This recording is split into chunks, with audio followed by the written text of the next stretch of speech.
Charlotte's public address announcer, Jimmy Callan, just plain nuts, but for good reason. First place on the line between Fort Lee and Ridgefield.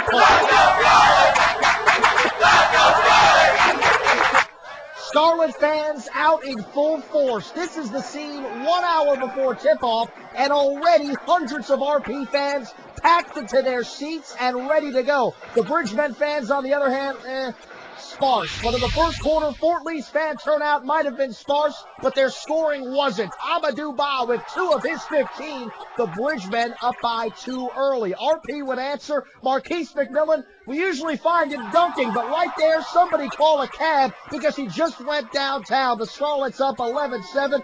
David Urbe's dad going nuts and loving it. Fort Lee comes right back, though. Phil LaRusso from downtown, and the Bridgemen take a 1-point lead after 1 quarter of play. Second quarter, the Scarlets answer right back. Warren Murphy cuts to the hoop, and the Scarlets retake the lead 17-16.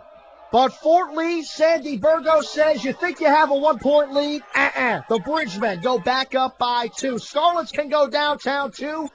And they could go downtown because of players like Chris Quacha. 19 for Quacha. Scarlets up by 2 at the break. But we have a situation at halftime. Scarlet's mascot gives Sports Time the big smooch, showing his love, thank you. But then a few minutes later, he's found flirting with one of the Scarlet's cheerleaders. Despicable mascot.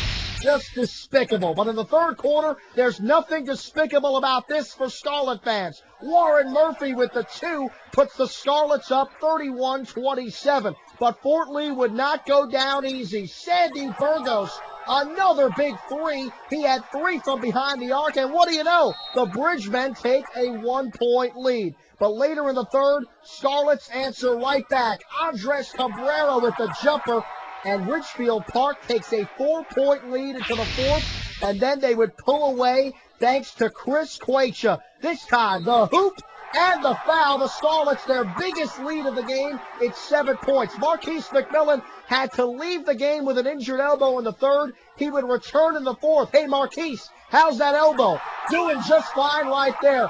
10 for Marquise as the Scarlets roll 58-53 and take over sole possession of first place.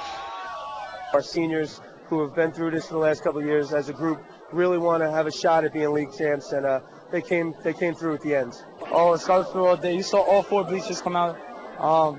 This whole bleacher over here is filled, you know. That bleacher is filled. 4 of these bleachers are filled, you know. When our Ridgefield Park plays Fort Lee, it's always going to be a good game.